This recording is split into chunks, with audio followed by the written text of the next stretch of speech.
आरबीआयने एनपीसीआयच्या मार्फत रन होणाऱ्या सर्व प्रकारच्या यूपीआय पेमेंट सिस्टीममध्ये 1 जानेवारी 2024 पासून महत्त्वाचे बदल केलेले आहेत आणि हे बदल करणं आरबीआयला का गरजेचं होतं हे काही आकडेवारी पाहिल्यानंतरच तुम्हाला स्पष्ट होऊ शकेल। तेव्हा ती आकडेवारी पाहूयात। देशात यूपीआयचे वापरकर्ते आहेत 40 कोटी।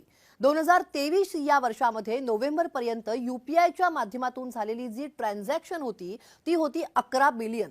यूपीआय द्वारे 2023 या वर्षात झालेले जे व्यवहार होते ते होते 16 लाख कोटी रुपयांच्या पेक्षा जास्त आणि 2023 या वर्षात यूपीआय द्वारे सायबर गुन्ह्यांमध्ये चोरी झालेली जी रक्कम होती ती होती 30,000 करोड रुपये। तेव्हा येत्या 3 वर्षामध्ये यूपीआयचा जो अपेक्षित वापर आहे तो होऊ शकतो असा अंदाज वर्तवण्यात आलाय, तो आहे 100 बिलियन ट्रान्झॅक्शन्स। आता या सगळ्या आकड्यांवरून तुम्हाला कळलं असेलच की सायबर गुन्हेगारांकडून यूपीआयच्या द्वारे केल्या जाणाऱ्या फसवणुकीची जी रक्कम आहे ती खूप मोठी आहे आणि त्यामुळे सुरक्षेच्या कारणास्तव आरबीआयने हे बदल केलेले आहेत। ते नेमके कोणते बदल आहेत ते आपण पाहूयात। नंबर 1, जर आपण जीपे, फोन पे, पेटीएम, भीम ॲप हे यूपीआय पेमेंट फोन मध्ये जर का तुम्ही जर ॲप इन्स्टॉल केलेले असतील आणि जानेवारी ते डिसेंबर 2023 या 1 वर्षाच्या काळात ज्या ॲपचा जर एकदाही तुम्ही वापर केला नसेल तर 1 जानेवारी 2024 पासून ती ॲप ब्लॉक करून सुरक्षिततेच्या कारणास्तव सस्पेंड केली जातील।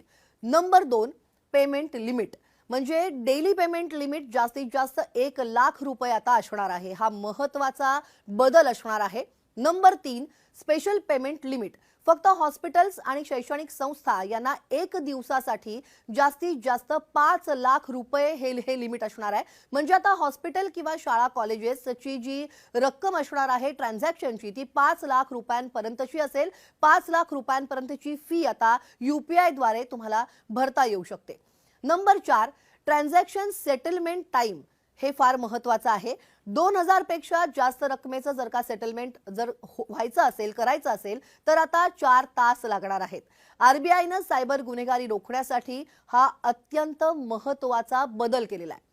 आतापर्यंत ट्रान्झॅक्शन झालं की लगेचच विक्रेत्याच्या अकाउंटला पैसे जमा व्हायचे, पण आता जानेवारी 2024 पासून तुम्ही कोणत्याही नवीन व्यक्तीला किंवा शॉपला किंवा ऑनलाईन जर तुम्ही काही खरेदी केली असेल तर 2000 पेक्षा जास्त रक्कम यूपीआयने पेड केली असेल तर त्या विक्रेत्याच्या अकाउंटला ती रक्कम जमा होण्यासाठी 4 तास लागणार आहेत। पण तुम्ही त्या व्यक्ती किंवा दुकानदाराला नेहमी म्हणजे जर तुम्ही फ्रिक्वेंटली यूपीआय द्वारे जर तुम्ही पेमेंट करत असाल तर हा नियम तुम्हाला लागू होणार नाहीये। आता हा सुद्धा एक महत्त्वाचा बदल आहे। आता पाहूयात number 5, UPI transaction cancellation option. इथून पुढे यूपीआय द्वारे नवीन व्यक्ती किंवा दुकानदाराला किंवा ऑनलाईन पेमेंट जर तुम्ही केलं तर 4 तासाच्या आत तुम्ही ते ट्रान्झॅक्शन कॅन्सल करू शकणार आहात आणि असं कॅन्सल केलेल्या ट्रान्झॅक्शन पेमेंटचं जे रिव्हर्ट आहे ते रिव्हर्ट होऊन मूळ अकाउंटला जमा होईल आणि असा मोठा जो उपयोग असेल तो सायबर गुन्हेगारांनी चोरलेली रक्कम परत मिळवण्यासाठी होईल किंवा चुकून दुसऱ्याच्या अकाउंटला जर का पैसे गेले असतील तर असं पेमेंट लगेचच परत हे मिळू शकणार आहे। पण याचा एक मोठा तोटा आहे। तो तोटा काय आहे तो मी तुम्हाला सांगते। जर तुम्ही नवीन ठिकाणी 2000 रुपयांपेक्षा जास्त रकमेची यूपीआय द्वारे जर तुम्ही खरेदी केली तर दुकानदार त्या वस्तूची, त्या खरेदी केलेल्या वस्तूची डिलिव्हरी आहे ती 4 तासांनी तुम्हाला देईल, कारण 4 तासात तुम्ही ट्रान्झॅक्शन कॅन्सल करू शकता आणि हे त्यालाही माहिती असेल, त्यामुळे तो रिस्क घेणार नाही। तसंच हॉटेलमध्ये जर तुम्ही जेवायला गेलात तर बिल 2000 पेक्षा जास्त झालं तर हॉटेल मालक यूपीआय ॲक्सेप्ट करणार नाही, जिथे तुम्हाला पूर्वीसारखंच डेबिट किंवा क्रेडिट कार्ड तुम्हाला वापरावं लागेल। तेव्हा हा महत्त्वपूर्ण बदल होणार आहे, तोही लक्षात घ्यायला पाहिजे।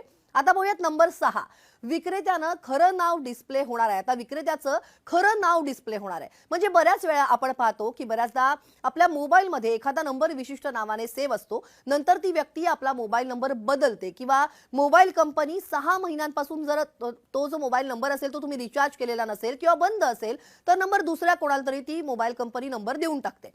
मग आपण आपल्या मोबाईलमध्ये सेव्ह असलेल्या नंबरवरती अशा वेळेला आपण जर चुकून पेमेंट करतो आणि ते जातं भलत्याच व्यक्तीला किंवा ट्रू कॉलरला नाव वेगळं दिसतं आणि बँक अकाउंट वेगळ्याच नावाने असतं। इथून पुढे सिम कार्ड कोणत्याही नावाने असलं तरी बँक अकाउंट ज्या नावाने असेल तेच नाव यूपीआय पेमेंट करायच्या वेळी तुम्हाला डिस्प्ले होणार आहे। हाही एक महत्त्वाचा बदल होणार आहे। आता पाहूयात number 7, UPI credit line. UPI द्वारे पेमेंट करण्यासाठी बँकेत पैसे शिल्लक असणं हे आवश्यक आहे, पण आता तुम्ही तुमच्या बँकेला रिक्वेस्ट करू शकता आणि शिल्लक रकमेच्या पेक्षा जास्त रक्कम खर्च करू शकता. म्हणजे तुमची बँक तुमचं track record, CIBIL score check करून ही फॅसिलिटी ओव्हरड्राफ्ट किंवा CC सारखी तुम्हाला देऊ शकते. आता बघूयात नंबर 8, UPI ATM. यासाठी RBIनं जपानमधील हिताची कंपनी बरोबर कोलॅबरेट केलेलं आहे आणि लवकरच ही जी ATM मशीन्स आहेत ही सगळीकडे उपलब्ध होणार आहेत. जसं डेबिट आणि क्रेडिट कार्ड स्वॅप करून ATM मधून तुम्ही कॅश काढू शकता, तसंच आता UPI QR कोड स्कॅन करून तुम्ही या मशीनवरून कॅश तुम्हाला काढता येणार आहे. Number 9, UPI transaction charges.